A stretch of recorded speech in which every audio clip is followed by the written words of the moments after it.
presentation, I'm going to focus mainly on my work with my company, my startup, Encerus. And our sole focus really is to provide artificial intelligence tools to assist operators in better operating their plant and to optimize treatment around high expenditure items such as energy and chemical consumption, which also have a direct impact on the carbon footprint of the facility. And so that's going to be the focus of today's talk. But I have a lot of experience as a process engineer, designing, building, and commissioning wastewater treatment facilities. And I actually have another company with my family that's doing just that for both Encerus and my other company, Circle H2O, which I won't focus on for today's talk too much. We're working on projects in India, so I'm excited to be able to get more feedback from the Indian community about what more we could be doing.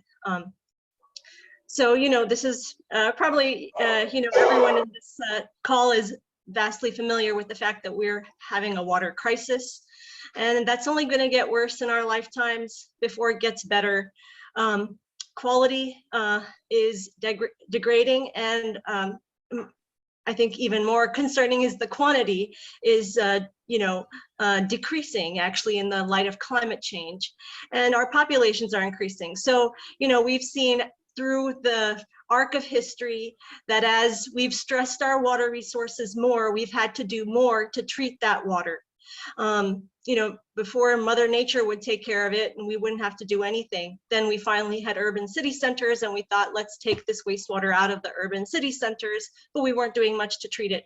Now, I think the status quo is let's treat to discharge, but more and more that status quo is changing, especially I think India is leading the way where we have to treat to recycle and reuse.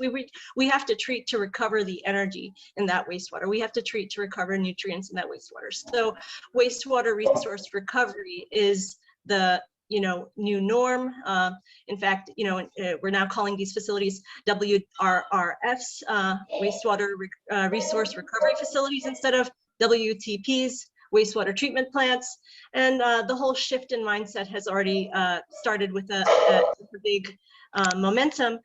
But as we do more and recover more from our wastewater, that's leading to more complex and advanced treatment solutions, especially when you look at treatment at a centralized scale. And these advanced treatment systems, not only are they more complex in operations, but they also have more operational expenditures, especially energy and chemical consumption.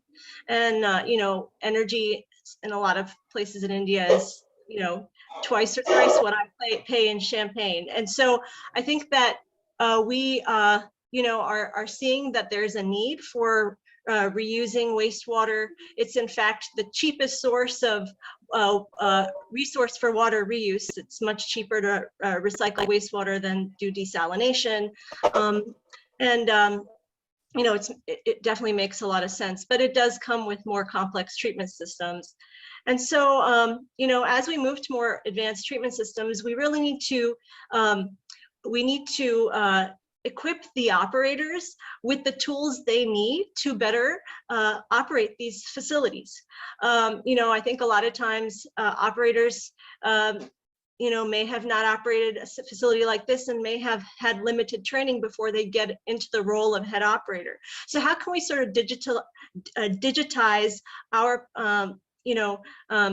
tools for operators to really assist them as they operate these facilities and sort of make up for maybe training gaps that might be taking place at the wastewater treatment facilities. I think that one of the things I've noticed is, one of the things I've noticed in my career, I've done quite a few projects in India as well, is that just because the facility and infrastructure is there doesn't mean that it's actually treating the water to the desired outcome.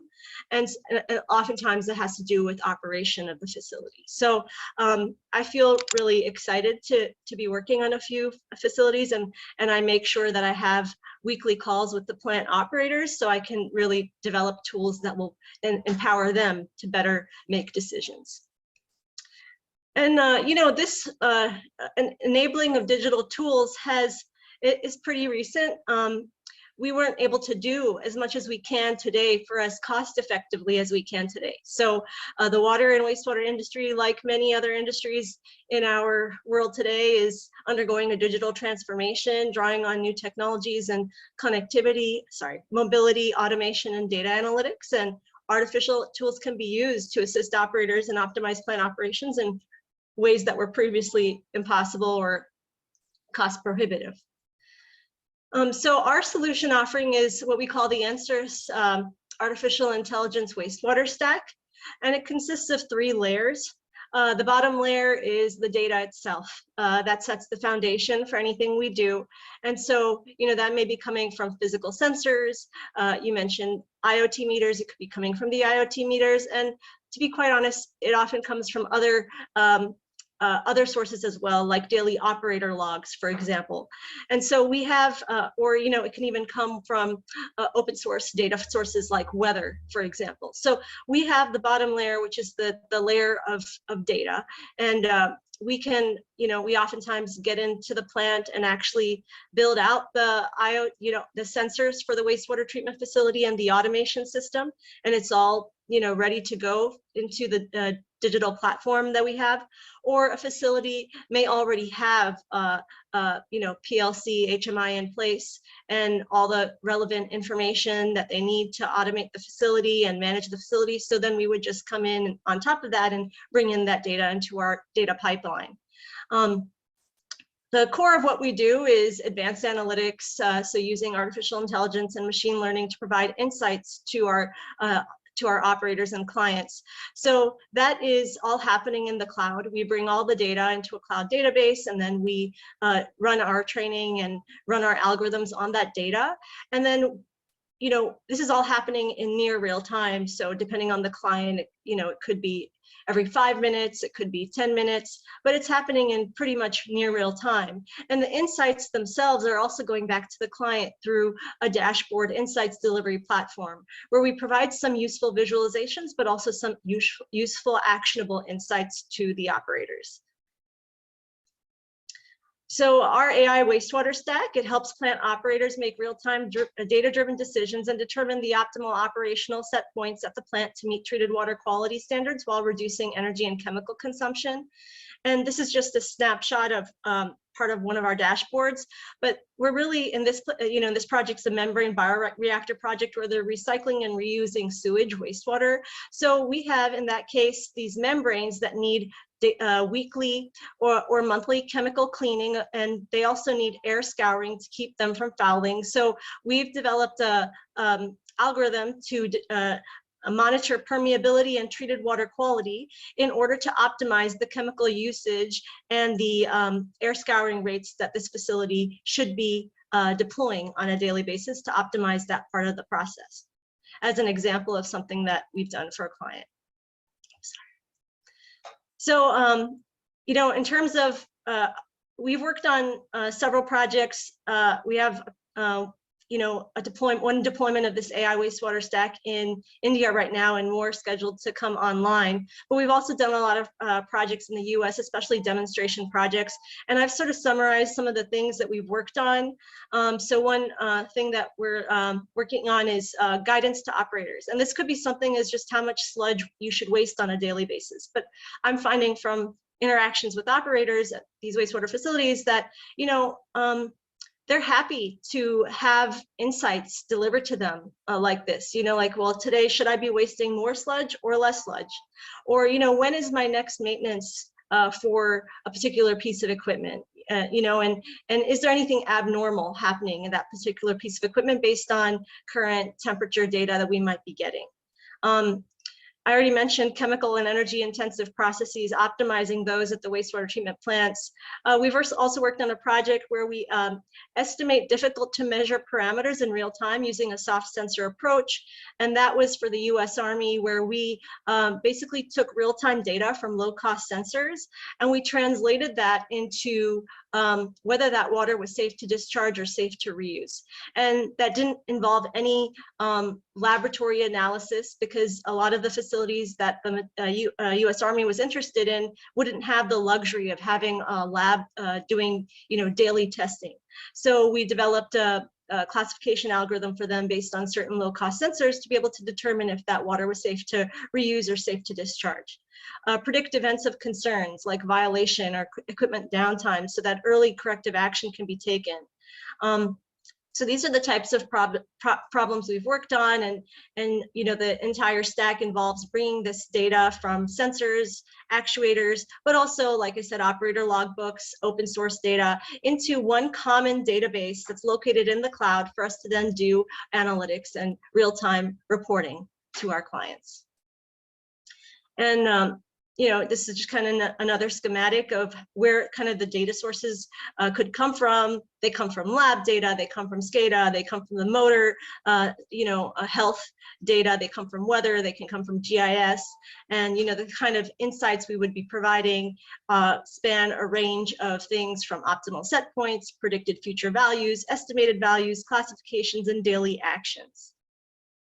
Our team is a small and focused team. I'm the founder and president of Ensurus, and I've been in the wastewater field for over 15 years. I started off as a process engineer, then I went on to do project management, where I actually was involved in the entire project life cycle of a turnkey project, from engineering design to procurement to logistics to being on site during the construction and commissioning.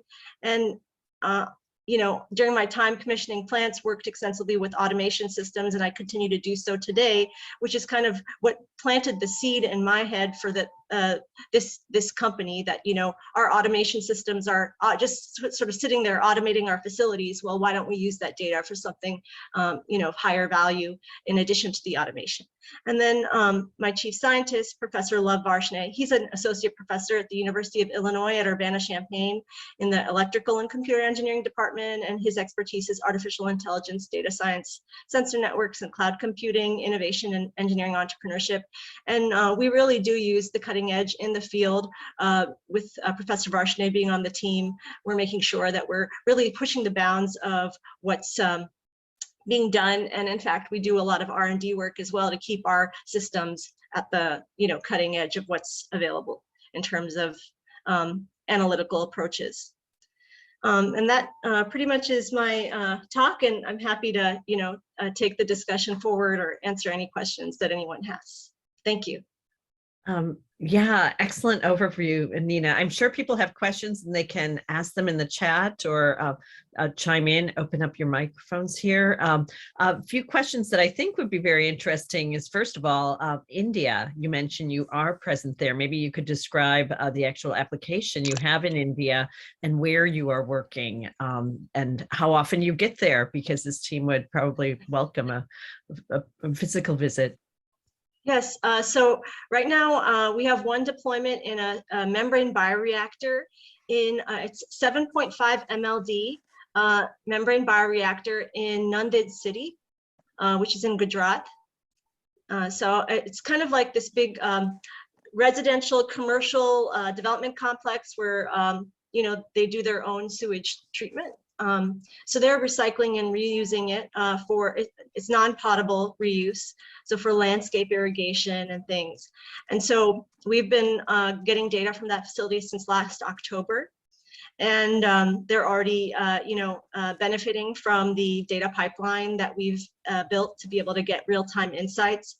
And I'm meeting with that operator, the operations team there, on a weekly basis to sort of improve the tool that we've provided to them to make it more useful to them. So that's currently one of the projects that we're working on. And then later this year and next year, we have in the pipeline a CBG project that's under the SATAT scheme, where we're going to take a sugarcane press mud and cow manure and produce compressed biogas. So we'll, I mentioned another firm that I, work with, and in fact, I'm co-founder of. So that company sort of does the engineering, and assistance with the commissioning. We work with local partners to do that.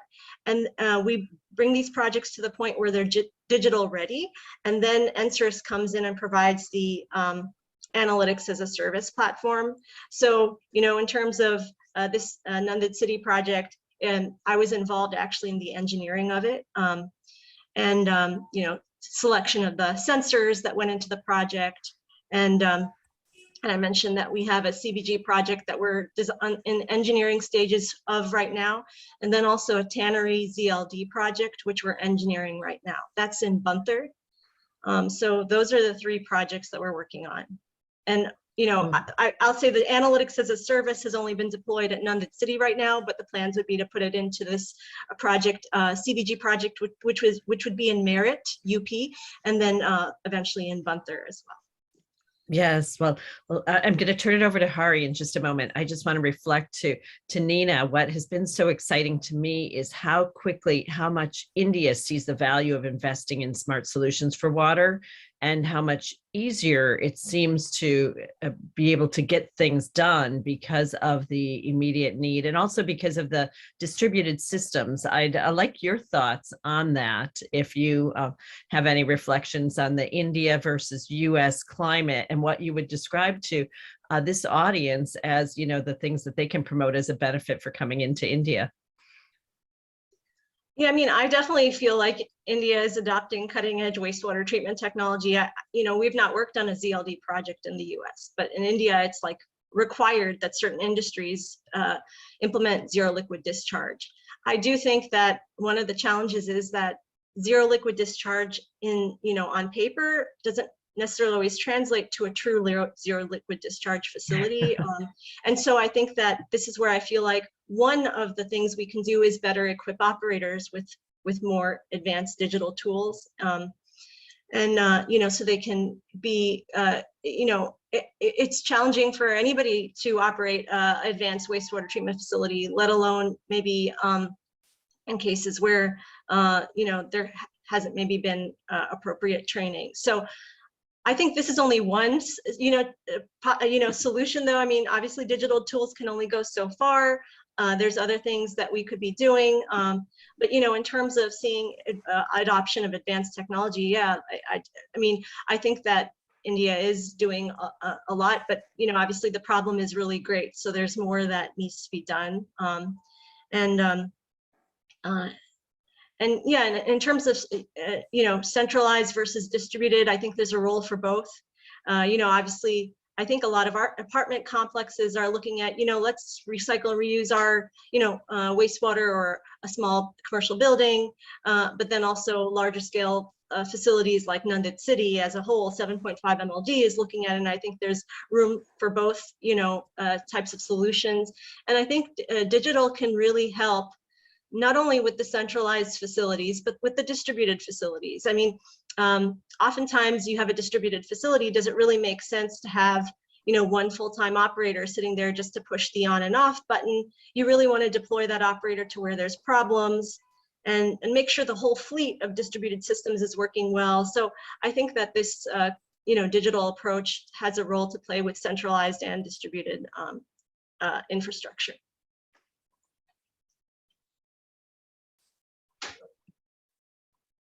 You have to unmute.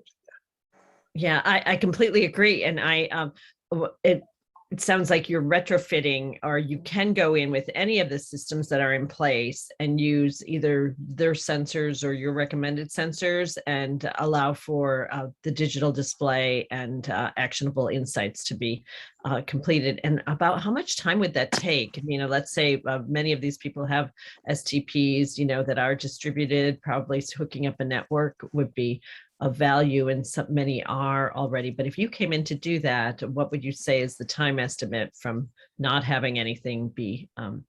If they already have a PLC HMI SCADA system that's connected to the internet, then it would just be a matter of a couple of weeks and we could get up and running with something. But if they don't have the internet and the PLC and HMI that's readily already connected to the internet, then it might be sort of more of a case-to-case basis, where we'd have to see, like, what do you have and what do you need to get, your data into our data pipeline. So. Got it. And Hari, I know the participants in the audience, and perhaps there's some that we should call on for their perspectives on this. Thank you, Mary, and good morning to both of you once again. Let me acknowledge the presence of stalwarts in water and, mitigation and such. Mr. Ashok Natarajan is here from Chennai. Mr. Ragari is also here from Chennai. Mr. Raval, the name shows as Muni's Galaxy there. And Professor Raval is from Surat, and he's been in this for last, say, 40 years plus. We have Mr. Ramkumar, who's been working for about 20, 25 years on water. He works primarily on rainwater harvest and a few other solutions, not on digitization. We have a mission director called Suresh Pai, who is the person who is leading things in Bangalore. We have Mr. Dr. Narasimha Rao, who is from Trichy, a city of about 1 million as population goes, and about 140 square kilometers, I think, as a very ancient city. It's about 3,000 years old. Everything in India is thousands of years, and the US has no history. Let me get that sideswipe there. Two questions for you, Nina, before I go to others. One is that, you said that this project here of 7.5 million liters that you're doing here as a mixed land use with apartments and commercial spaces and such. When you talk zero liquid discharge, typically what happens is if you got 7.5 million liters, and let's say you treated all of it, and then used it only for non-potable purposes, you cannot use more than 50% of the tertiary treated water. So it is to do with you. There is the solution provider who can't have the building to use more than 50% of that water because it's not potable. That is, it's not reaching that next stage of adopting of low fouling technologies, let us say, to reach it to a point where it can become, shall we say, drinking water, right? Or water at least for bathing and a few other functions, even if people don't want to drink it, if mindset is a challenge. That is the first question. What do you do, therefore, with the excess treated STP water? Treated STP water, right? The second question is, you were focusing more on the wastewater and efficiencies that you can bring in terms of treatment, and therefore the digitization that helps you in terms of sensors and such. But if you look at it, many of us here in India, in many cities, in Chennai, in Bangalore, there are people who set up these IoT meters only to see that we bring a change in behavior in homes. It happens, don't ask me how. The moment an apartment block with say 150 homes has decided to go in for such an installation, we have seen a clear market 7.5 to 10% drop in the quantum of water that the apartment block uses, right? And that's significant for anyone. These are two questions. Keep them, maybe you shouldn't respond just now. Can I request Mr. Ashok Natarajan to possibly share your reflections? There wouldn't be any questions from you. Mr. Ashok Natarajan is also working in areas of policy, for instance, for Chennai. He's been CEO of something called TWIC. He'll explain all that to you. Over to you, Ashokji. Thank you, Dr. Hariharan. I know Naina quite well, Naina, because I had tried I actually connected up with her when I was there in US last year for a whole year. And I tried to reach it out to her, and I do know what's a solution. She comes from a very illustrious family. Father was a founder of UEM, which is one of those first pioneering wastewater companies in India, actually, which is now being taken over, I think, by Toshiba now. But she has an excellent pedigree and background in wastewater. Just some few reflections. I've seen whatever solutions that the demonstration projects that they are doing in the US. In fact, I offered her that we could do a lot of standardization in India, primarily because I am involved with the Indian committee. In fact, the CPHO, the Ministry of Urban Drinking Water, as well as the wastewater, we could do. And I've not been able to get a lot of standardization, to be really speaking, to really go and talk the story at the governmental level to incorporate these data analytics. I've still not found the type of material, content, and the type of solutions and the references that are available worldwide, except some few companies have done it quite well. Like there's a company called Sentry in Canada and a couple of companies. What I wanted to tell you is that, this in India, you have hit the nail on its head. The industrial wastewater probably is more advanced than in US. I ran a company which we were the biggest zero discharge company in India for many years. The company which you mentioned, which I retired from 2 years back, we used to run the whole of Tirupur. The thing is that, these efficiencies which we end up with, our recoveries were much as 92%, 93%. It's not 50%. There is so much of room to improve, but unfortunately, the bigger things are happening only at the municipal level.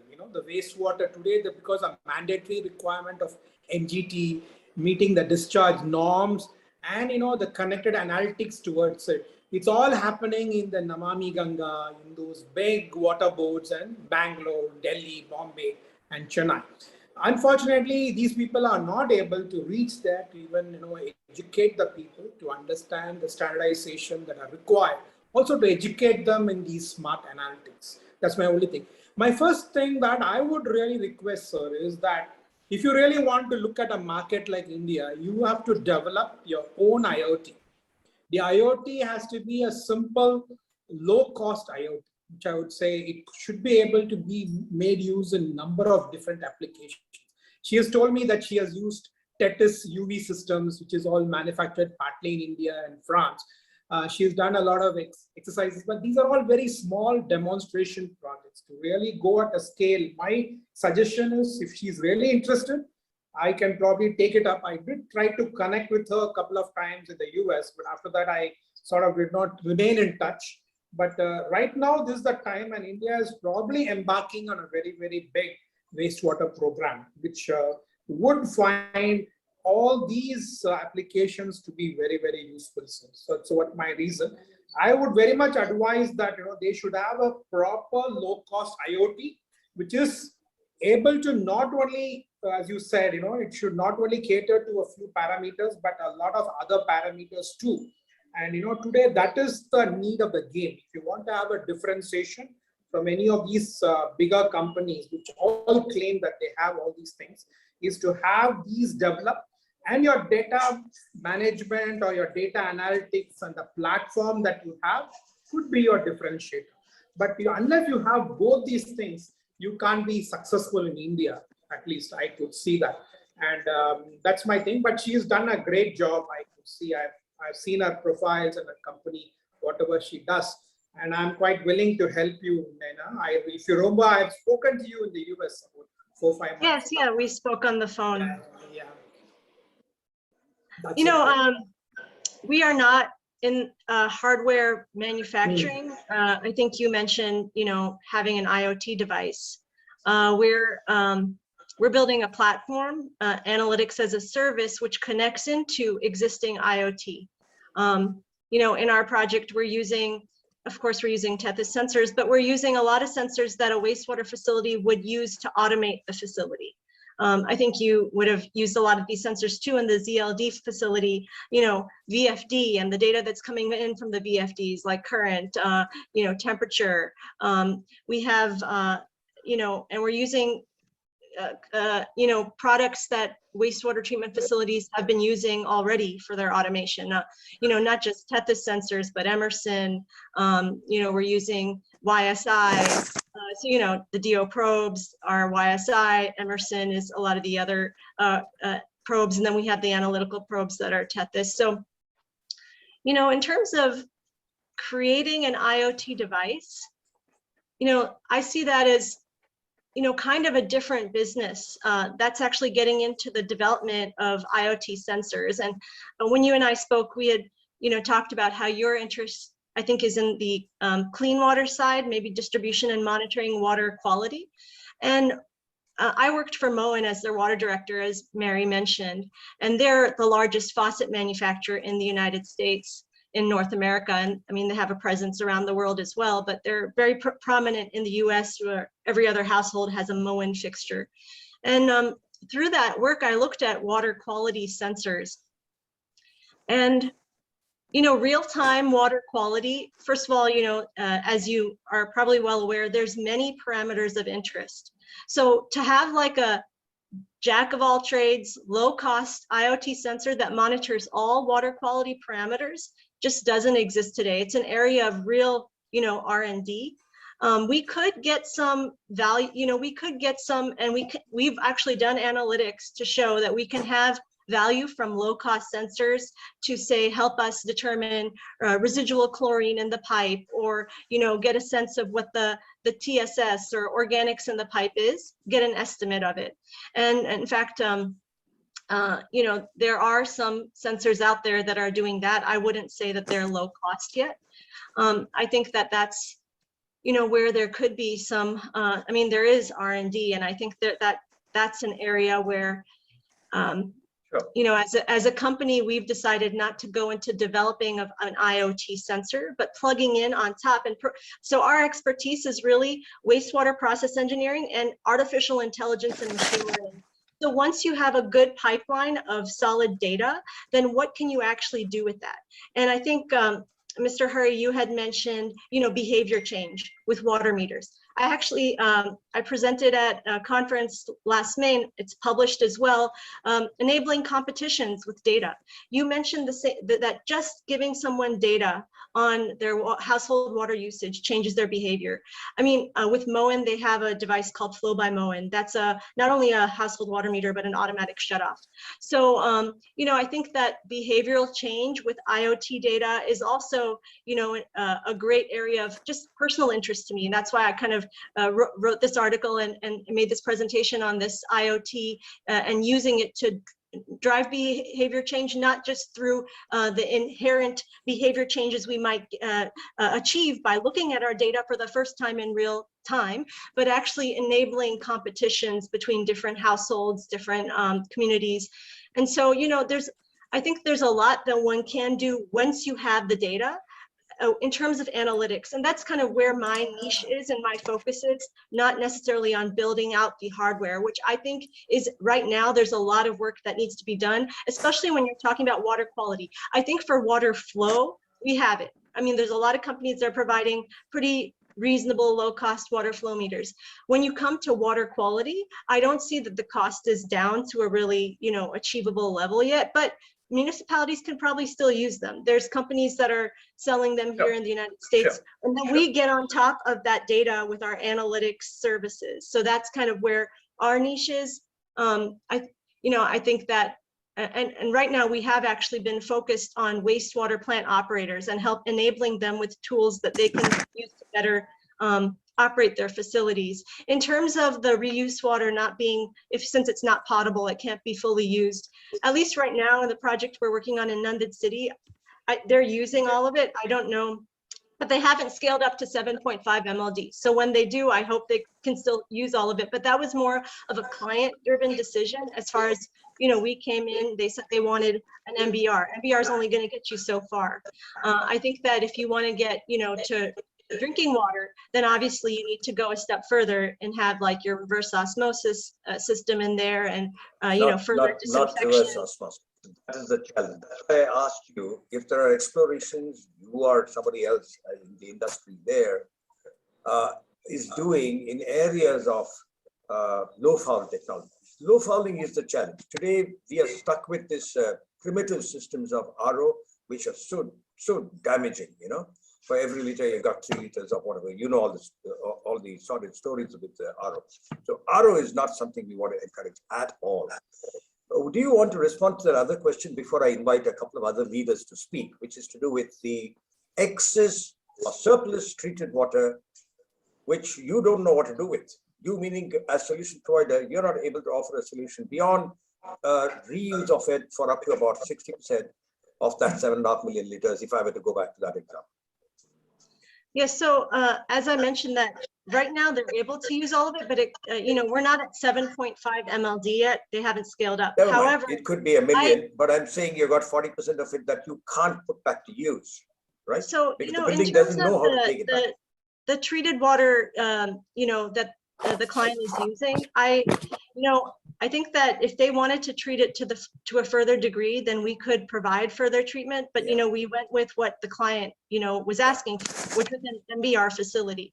Yes. And So at an that- MBR fair. facility, you know, the water is not potable. So they have to figure out what they should do with the, you know, if they can't use it for irrigation or not potable. I got that. For want of time, I'm trying to see if I can, sorry about that. Mr. Ragade, you know the challenge even Chennai has got. You know, you know what Mr. Ashok Nataraj just now told us. You know, how do we get to utilizing that that surplus water? I mean, it's fine to hear about zero liquid discharge and all that. Have you a take on this, Mr. Ragade? Mr. Ragade, are you there? Okay. Ramkumar, maybe you can step in for, you know, with the response for the same question, because you've been working in these areas and I know it also engages your attention and concern. Ramkumar? Oh my God. You know, I'm jinxed. Every time I invite somebody, the person is there. Mr. Ragade, are you there? Okay. I'll turn back to Mr. Natarajan again. Would you want to respond to what Nina just now said? I mean, you said earlier that data management is only a differentiator, and she came back and said that she's talking of how the primary strength of solutions that they offer has to do with wastewater process engineering, right? No, we're not developing IoT. We're No, not developing I got hardware. that. I got We're that. doing so. Absolutely we clear. take You've the- said that we 3 take times the loud data- and clear. We heard that. We heard that. Yeah, so we take the data and we do advanced analytics. So our expertise is process engineering and artificial intelligence. Let me machine tell learning, you, and data. Nina, since you have you know, emphasized it 3 times, every guy who is in the IoT business in India today, he's not into the hardware. Somebody else makes the hardware. He comes into synthesizing, or what do you call analytics? Over to you, Ashok ji. Would you want to respond to what Nina is saying? Yeah, I agree with her to a large extent, sir. But what would be a great paradigm shift would be, because she has got that excellent background in process engineering. This company which her father founded is one of those pioneering companies, has got those industrial experiences and even in the municipal sector for a very, very long time. What is that? You know, that is what the lack of knowledge is there for the other people, whereas these people have got that excellent domain knowledge and the wastewater engineering knowledge. My feeling is that, you know, they should collaborate with somebody like IIT or any big institution to develop for India. See, the future markets are here in China. You see, you know, there is a company from Europe called SCAN. Have you heard of this company? Yes, Very I famous. have. They have done a huge job in India, Namami Ganga, all on proprietary basis. They're huge job. They are doing it for the last 8 years. In fact, that they are showcasing the Ganga installation and the transmission that they do of the data as one of those biggest jobs in the world. They have not even done it in their own country, such a big job. What I'm saying is this opportunity of India in water, whether it is on the industrial, consumer, or on the government side, would be huge. You have to get ready and look at a model of pay as you use. See, where can people feel the power of your analytics? You have to tell them that I will do, okay, there are one sensor can't do everything. I do understand. But you know, if you are able to cleverly do that as pay as you use today, you can sign up a few very good industrial customers, especially in these 5 or 7 developed states, so-called, you know, most of them in South, North. You will get Let's ask Nina that question. Nina, do you do on OPEX basis or is it only on CAPEX models? The analytics as a service is a pay-as-you-go service, but obviously the engineering and the construction support is all CapEx basis. In terms of I do have some thoughts. I agree with you, SCAN and TEPIS and Emerson. I mean, cost of sensors are expensive, and it makes it hard for if you want to do this in a large decentralized scale to achieve. And when I did the project for the U.S. Army, actually at the time, I was thinking of, I had looked very closely at, I'd taken apart UV sensors, and I looked at each individual component, and I said, hey, this can be built for like peanuts. Why are they charging thousands of dollars? But in terms of just bandwidth to be able to provide a solution, like that would have diverted my company to then developing an IoT sensor. And so I decided to not do that. I got hardware and I looked at it and I was like, what, you just need a diode, and you don't really need, diodes are so cheap, like we need an LED light and a diode. But I'm a startup. I need to kind of see where my where my company can best be sustained. At that time, developing a hardware as a business, I decided to table that. I agree that there's a lot of work that needs to be done to make IoT and sensors, especially with quality sensors, water quality sensors, more cheap. And I think it's just a matter of, well, what should I, as a small company, where should I be devoting my resources? I do think that one area, and you guys can share your views on that, but I feel like operators could use more assistance. And how many people, human experts, can you deploy? So can we have a digital tool that will give the operator at least that level up, that they have the confidence that they can run their facilities without not meeting the treatment standards of that facility.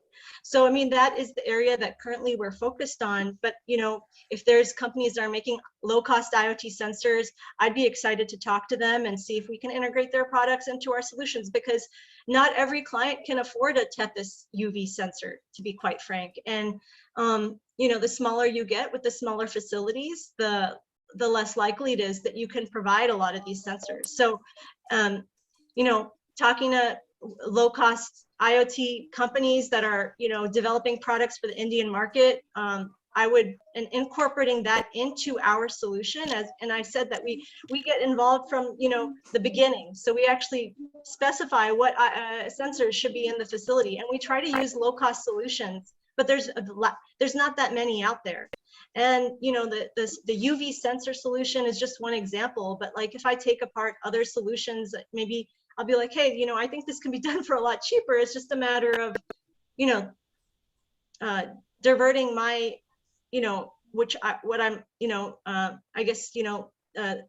efforts into some other project, which in of itself is probably a pretty big undertaking. I'd love to, develop an IoT sensor if I had like, another 24 hours, and then I do that and then that. But like like I said, I looked into that. I in fact was going to even work on developing a low-cost UV sensor, but then I started to get more involved in this platform and analytics as a service. Tell me, in India, from your understanding of things, how does somebody who wants to, let's say, install a tertiary treatment system, whether it's for 1 million liters or 7 million or whatever, how does he manage his capex for wastewater? Or like our Mr. Natarajan was saying, are there players? I'm not talking processing and analytics cost, which is a capex. I'm fine with that. Hardware is part of that analytics process. That's therefore capex again. But the actual equipment for tertiary, is it still on a capex model? Because I think it is. Or is there a way that can go on this pay-as-you-go model, the OpEx model? Yeah, I mean, I do think that there's some boot projects out there, where an investor will build a treatment facility and then the client will pay as they go. And from what I can see, I think they're mainly still CapEx projects that dominate, but boot is still an option, a procurement model option. Got that. I think boot is prevalent today in some hotels, and so I know of one hotel chain which has gone with boot now, a year and a half ago after COVID and all that. Anyone else who wants to possibly speak? Mr. Ram Kumar, you have raised your hand. Very good evening. Would you like to speak first, sir? Yes, sir. Ravilji, aap kuch kehna cha rahe? I can come later, no problem. Okay. Sir, very good evening. Hope I am audible clearly. Yes. Yeah. In fact, wonderful learning on wastewater treatment. Thanks to Ma'am Nina. Wonderful learning. Basically, as I myself, I Madras MTech with the hydraulics and water resources, and been with the oil industry and retired just below the board level. I've been, fortunate to do a lot of work on practical rainwater harvesting, because I've been forced to do it right from because of the water problem at Chennai, even though I had many locations. In fact, rainwater is the purest form of water. In fact, our nation, not only the world, our nation itself is using only 8% of the rainfall. So my emphasis has been recharge ground in the simplest form to the maximum, improve the groundwater quality. We even converted in about 11 years time, a underground water of TDS of 35,000 ppm to usable quality water less than 1000 ppm TDS. So maybe my aim is, along with your wastewater treatment, I suggest you can give some emphasis on the using the rainwater, because that is the purest form of rainwater. Fair enough. That's at a larger level, Mr. Ramkumar. I know. She has a specific agenda. She's a startup. She's got For her, what I'm telling, even in Indian Oil Corporation, what we used to do, we used to segregate, like oil water, it requires a treatment. There we had a treatment plant. So all refineries, the oil water goes into a treatment plant. Sure. It goes to the thing. So we segregate so that the load on your system comes less. Sure. Basically, I've talked a little bit on the rain because I also send this message to all the people. That's okay. So we segregate, and a lot of scope is there in the oil industry also. I mean, nature is the best treater of water, and if you can get it back to the ground, please, nothing like it. And when I was, in college, I did a project on permeable pavements, and I was like, why can't we just not pave our whole, cities like we do, and, have more rain water, harvesting in the roofs. And I mean, I think that obviously, every solution, this is like a conglomeration of solutions. I mean, everything has a value. It's not going to be just one thing that, will fix the water crisis. We have to grab every source of low-cost fresh water we can and do what we can. Exactly. I think, thanks, ma'am, and wish you all good luck. Thank you so much. Wish you all good luck. Mr.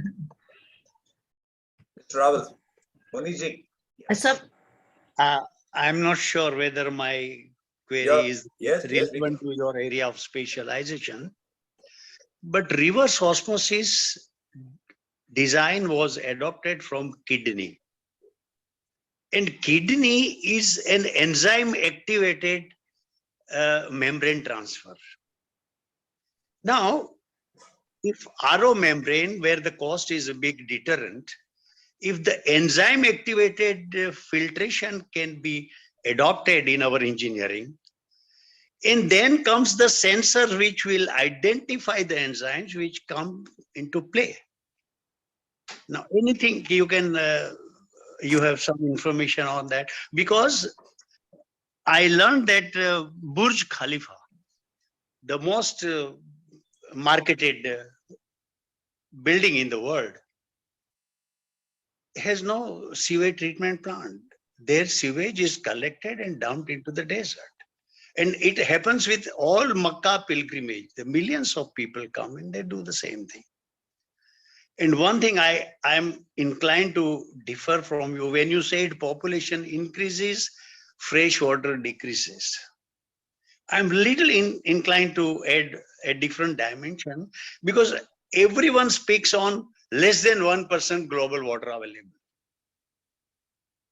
But in 200 years, we have destroyed 2 billion hectares of forests. So that biological need of water is spared for human population, as we are the only custodian of this planet. So wastewater, global wastewater, is not changing with population. We take it from the forest, we take it from the vegetation. Now vegetation doesn't compete with us. So, I mean, it's a different perspective altogether, but just my views I shared. It's not a question. Mr. MD Rana, would you want to say something? Mr. Rana is from Vadodara, and he has been working on public projects too. Mr. Rana, are you there? Would you want to speak? Yes, I'm here. Good evening. She explained about projects she's doing. I'm sitting on that city. Nandesari is in Baroda. She said Nanded, honestly. Is that what you mean? It's Nanded City. It's like a developmental complex with residential. It's different from Nanded. It's Nanded City. Nandesari, right? Yeah, Nanded City. Nandesari, you know, the airport is Baroda. Vadodara. No. No. Because it Well, is in anyway. Gujarat. That is Nandesari is only one in Gujarat. Is it in Gujarat, Nina? Yes, it's in Gujarat. Okay, so that's the same thing. Sorry, Mr. Rana. You are right indeed. Yeah, go on. Continue. Yeah, artificial intelligence and data all are very important nowadays because when we are talking about saving the water, recycling the water, zero discharge, so everything comes in the calculation for operating for a long term, and these are all sustainable solutions. It is not like, you know, use it once and forget about it, because industry is running, population is also there, municipal corporations are also there, their STPs are there, ETPs are there, and everywhere water recycling is compulsory nowadays. And definitely equipment, power, that is energy, and chemicals are definitely going to be used and required. Now their accountability, if it is very close, it will directly impact upon the cost of product water. Thank you. Sure. Lata, you want to ask a question of her on vis-a-vis agriculture? It's there on the chat box, Nina. Maybe you want to respond to Professor Lata. Her question is very simple. Sorry. Can you Yes. So need for wastewater in the agricultural sector, wastewater treatment in the agricultural sector? yeah. So, you know, in terms of agriculture, I think that's around the world, that's a more complex problem. It's a non-point source pollution. Oftentimes the waste product is not collected or, you know, in a centralized location. So, you know, the whole paradigm shifts there. And so, I mean, it's an important solution. A lot of the nutrient runoff comes from our agricultural waste. And, you know, I think that there's a need for more decentralized solutions there in the agricultural sector. And that like applies across the board. I think in the United States, the small farmers, the ones that are not CAFOs, combined animal feeding operations, they're responsible for most of the violations, but they're not regulated in any such way. And, you know, in India also, I mean, the farmers are even smaller, you know, the farm sizes are even smaller. So, you know, I think that's a huge part of the water crisis. And I think that decentralized solutions are the way to look at that. To see how to manage it, incentivizing the farmers. So some firms are looking at ways farmers can get carbon credits to change their management and farming practices. You know, so that's a way to kind of incentivize farmers to do things differently, whereas they might not have an inbuilt incentive otherwise due to, you know, regular policies. So, you know, I think that's definitely a problem with regards to water quality and management. Sure. Let me also add, Indore City, about a year and a half ago, it was national news on front page and such, launched a program which has got about 150 million liters per day that's treated in the city and sent to peri-urban areas for agriculture. You can check it out, Lata, or I can send you a link later about this one. Nina, back to you. You know, you came up with this magic word. From 1970, I think Alvin Toffler was the first one to talk about decentralized. Now, when we talk local solutions are decentralized, you at once go back to what Mr. Ashok Natarajan said. Most, I'm quoting him, most wastewater treatment happens at the municipal level, he says. It's true in this country. And you are, well, saying that I'm doing a private sector building initiative in Nanded City or whatever that is near Vadodara. And many others are focusing only on the private sector because it makes a lot more sense to bring more effective, successful closure there than to fight, you know, the challenges of working with governments, right? But then how do you change this? This whole question of, you know, municipal water level, wastewater treatment, if you ask me in our city in Bangalore, I sit in the peninsula here, I find that we don't have any more than 150 million liters that are treated before they are sort of disgorged into the lakes, right, for aeration and such. Out of 1,800 million liters, only 150 million liters per day is treated. So there's a challenge here. I don't think Chennai's figures are any more encouraging. They're also doing only about 10% or so, Mr. Natarajan, unless you want to correct me on that one. Wastewater treatment at the municipal levels are also not very encouraging. Are there plans that you would want to, sort of have to bring such things here? This is one question. The second is, if you're talking analytics, forget the hardware part. If you're talking analytics, the one big scourge, I will say, not even a challenge in India, is that 40 to 45% of our distributed water is leaking out in those systems, and the pipes are calcified. They're stoneware pipes. There are times when it's let us say a pipe of sometimes up to about 2 meters, and easily about 1,000 mm, 1,400 mm is sort of blocked with the deposits that have happened over years and decades, right? And so the water pressure and the flow is impeded. They're all standard challenges, and we had a lovely presentation some time ago from somebody else in Chennai. Are these things that you would want to sort of extend your startup into as digitization, and distribution efficiencies go? I totally agree with the water, fresh water, non-revenue water losses are the low-hanging fruit with analytics. In the United States, we're not doing that because, to be quite honest, it's quite crowded. There's many players in that space. There's no one really providing operator assistance, wastewater operator assistance. I assumed that in India, it was a crowded space as well, because in the United States, I didn't see a role for us, but if no one's doing that, our analytics can tap into those IoT sensors, water meters in particular, and identify non-distributed, non-revenue water losses. That's a very, something we could definitely do.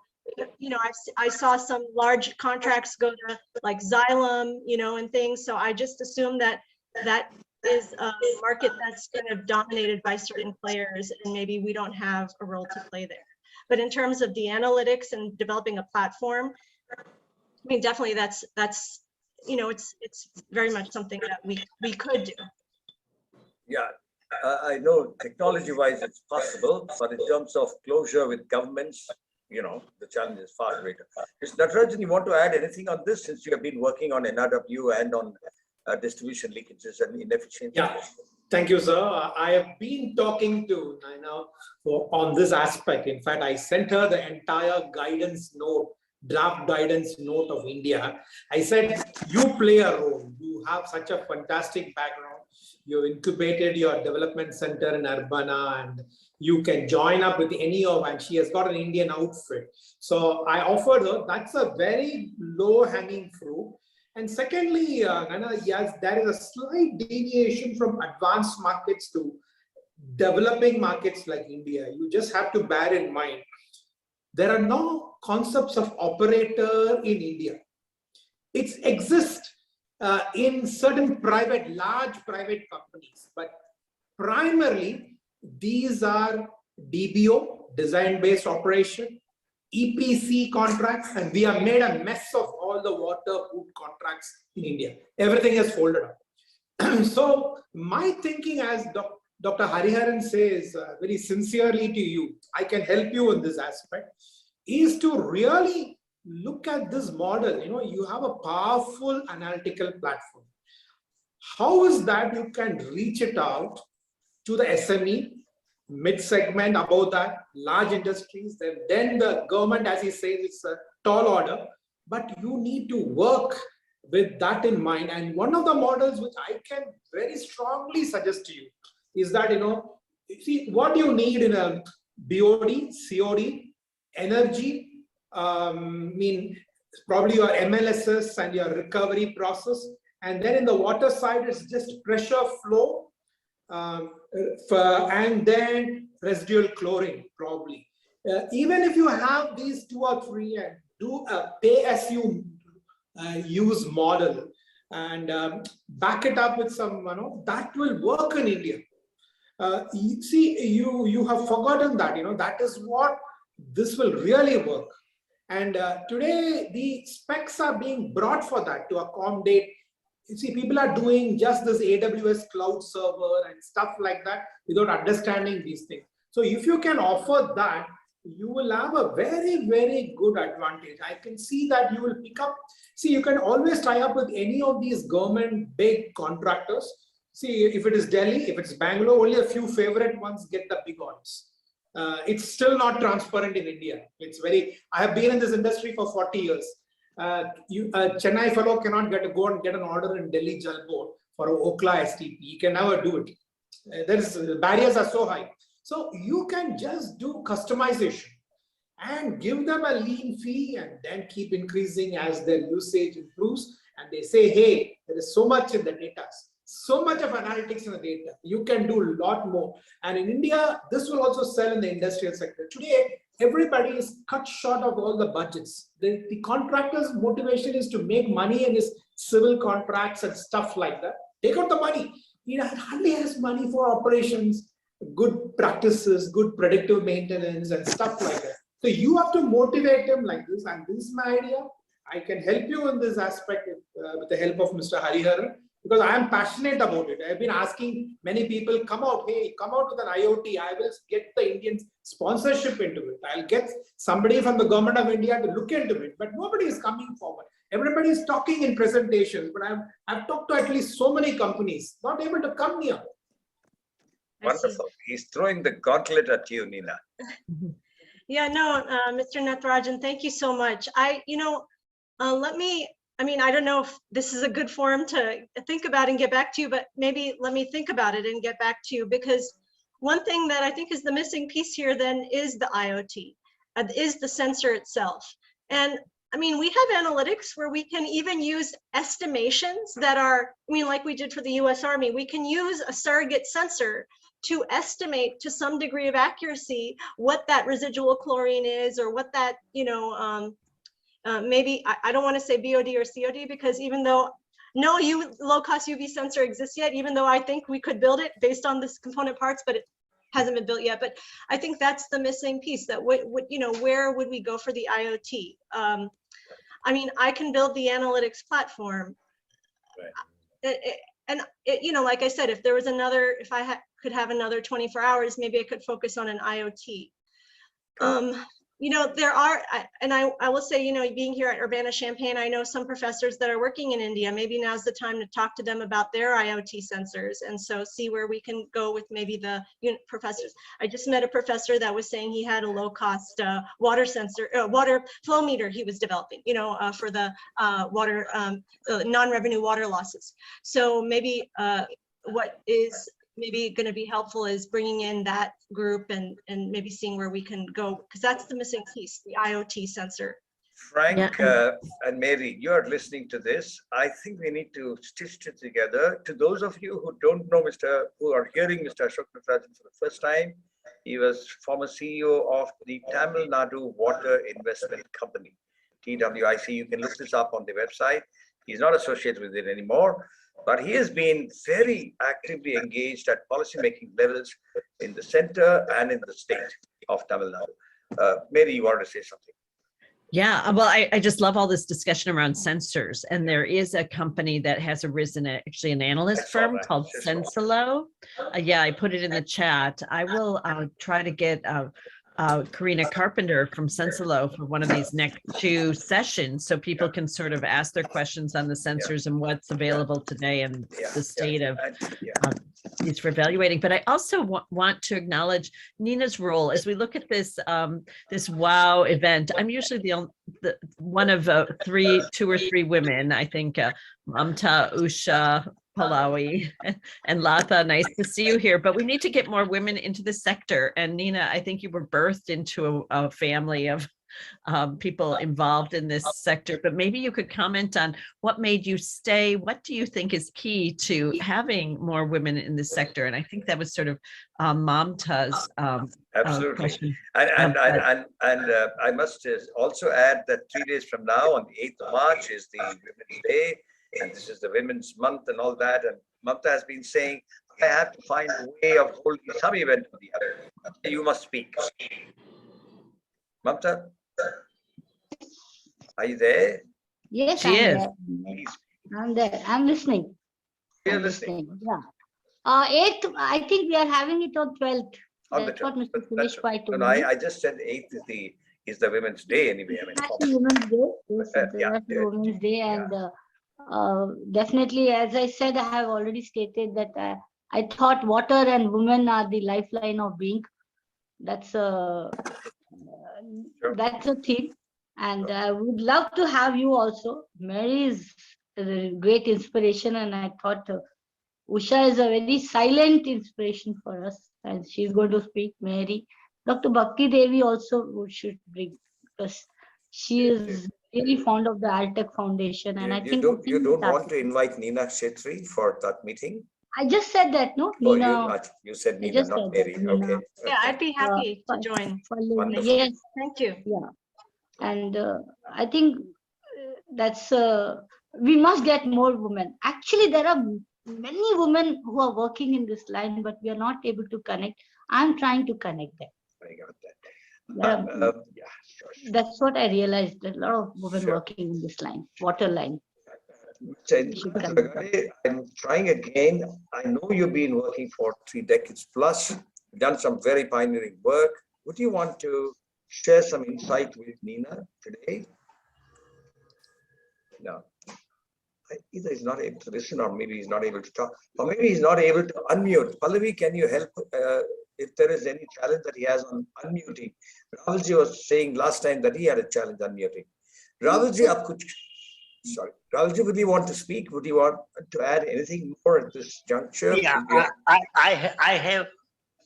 have one point for Mr. Natarajan. Yes. I am a student of life sciences. Mr. Natarajan. Okay. I got it.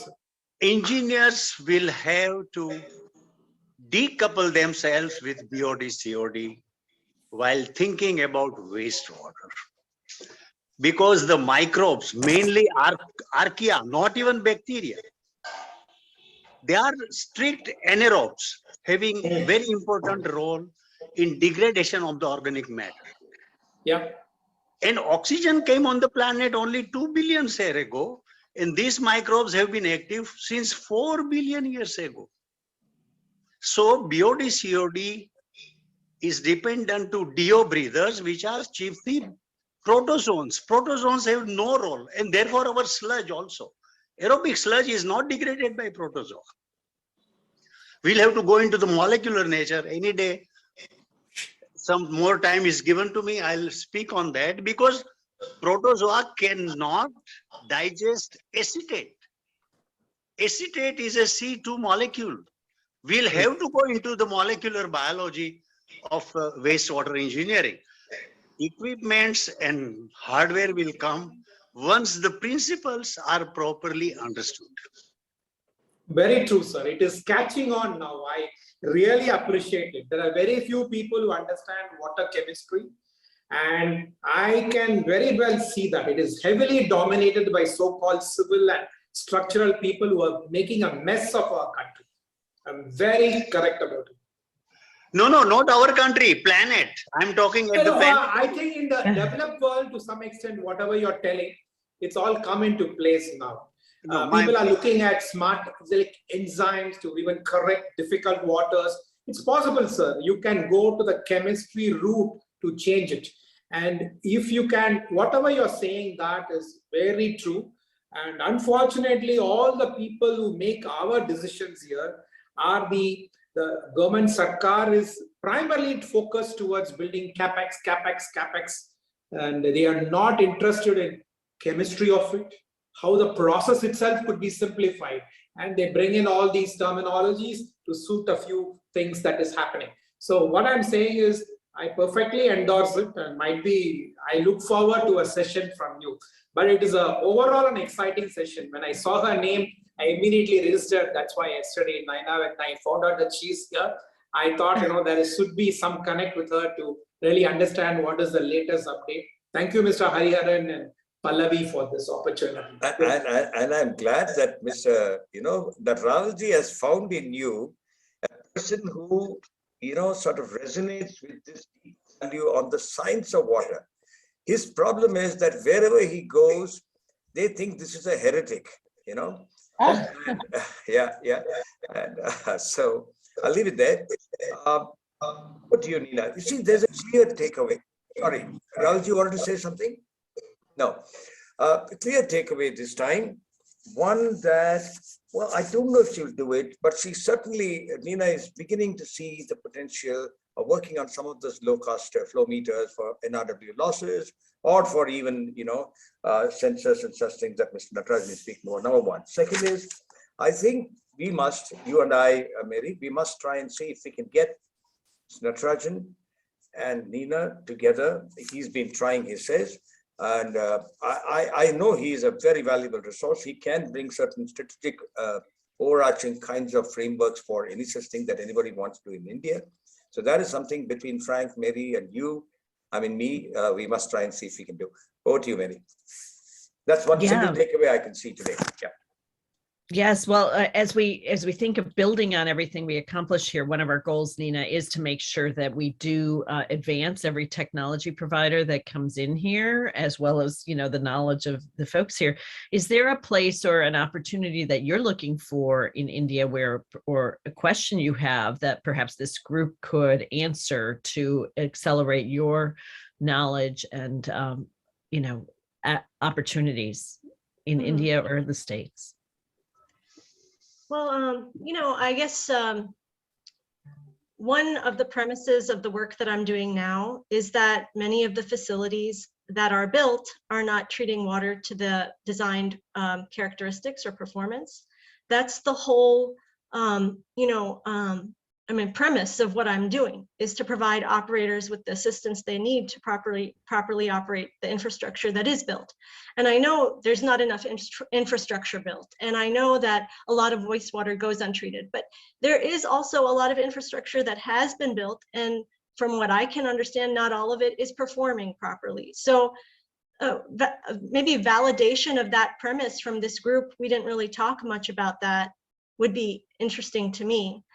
Or if anyone has any thoughts on that. And subsequently, I will definitely get back to Mr. Natarajan on the water distribution networks. And we don't need much, like he said, we need pressure, flow, and residual chlorine. So, we probably don't need to reinvent the wheel. I'm sure we can look with some due diligence and find that if there's opportunities for our analytics to then provide support, I'm excited about that. And I also want to reach out to the UIUC professor I know who's working on a low-cost flow meter. He was advancing to some final round with the Indian government that they had issued a competition regarding that. And I want to maybe get into that in a little bit. So we did talk a lot about that. And Mr. Natarajan, thank you so much for joining this call and, sharing your knowledge and experience with me again. And I will, I want to, this is Friday, but like early next week, my goal is to send you an email with some thoughts I have on ways forward on that. But, my primary product right now is this operator digital tool. So that's what I'm developing. I personally see there's a lot of need for it from the operators I've interacted with. I think they find it valuable, but I haven't interacted with the whole, I've just got, the one team and the operators there that have been giving me feedback. But I see this I see it as value, but I'd like some feedback from the team here on that. Sure. Mary, in a country that puts out every day, non-agricultural level, about 55 to 60 billion liters per day of wastewater, clearly here is a market which is, well, in Indian rupee terms, about 300,000 crore rupees, or about 60 to 70 billion dollars, let's say. And it's not a market that has been taken on. And at the same time, there are people like our Professor Raval who've been saying, why are you all focusing on this extremely capital intensive, profit making kinds of directions on water? Now, his very extreme views, I will say extreme views. So, and we need to see how we balance this, sanity check that people like Ravalji want, and what business seeks to make out of this water industry, shall we say, in India, which is at a trot of a CAGR at 25% a year. You will find very, very few industry segments in the world which are at 25%. Clearly, water is the worst or the highest of priorities for this country, not even energy as the crisis goes. Over to you, Mary. Yeah, well, and I think one of the reasons for these calls is to ensure that people partner, that we identify resources that can take us further. And Nina, you heard about the questions on agriculture, like could your knowledge of IoT could potentially monitor, move us from the built infrastructure, the pipes, to lagoons, and seeing what's happening in systems so that they could potentially take wastewater and avoid huge capital investments, but get this tertiary treatment going so that we move to a renewable water type model. I know the beautiful thing about everyone in this community is we're founded by Hari and his green building and this whole green movement to save the planet and solve the global water crisis. And what better time to do it than now? And I will just put in a little shameless plug. We want to bridge our world with the expertise. And so next Thursday, Hari and our Green Building Pro, Greg Chick, will be overseeing a special Global Waterworks showcase where we're going to hopefully prime the media with 5 areas where water is working beautifully, water and wastewater with digital. And we welcome everyone's participation. I put that in the chat. And also we just hope to share your story here, Nina. It will be doing that in the community, and love having followers like Nataranjan. Presumably you'll have a whole set of groupies by the time you're done with this tour. And we can keep you going, but Hari, always a pleasure. I didn't have anything more. It was very interesting to hear the comments of others. I will reiterate Mary's request, Mr. Ashok Natarajan. It would be useful to have someone like you in these monthly forums that GWW has started. And the last time drew some very discerning, leaders. I would like you to, if that invite has not been sent by Mary, I will send it to you, and or maybe I'll connect you to Mary, and you could see what you can do to join that. I would, because I think that you will bring in a certain value to that meeting, having been part of it before.